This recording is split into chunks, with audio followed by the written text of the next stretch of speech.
اكتشفت ان ينفع يكون في وجع بس ينفع يكون في سلام.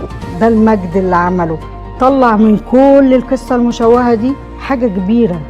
يسوع لسه بيشفي، انه الله دايما جنبك والله دايما حاسس بيك. عايز اقول لربنا شكرا ولتكن مشيئتك. لكن الرب عرف يحول الشر لخير. خليك واثق ان ليك نصرة في المسيح.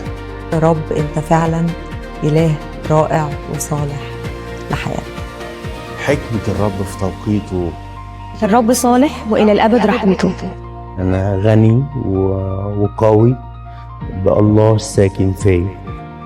الرب السيد قوتي، يجعل قدمي كالأيائل ويمشيني على مرتفعاتي. هو بيخرج من الجاف حلاوة. فإذا كان الألم بيضغط لكن الألم بيشكل في حياتي. شكرا لإلهي على كل ما عمله معي. أنا بقول له يا رب أنا بين إيديك، أنت استخدمني.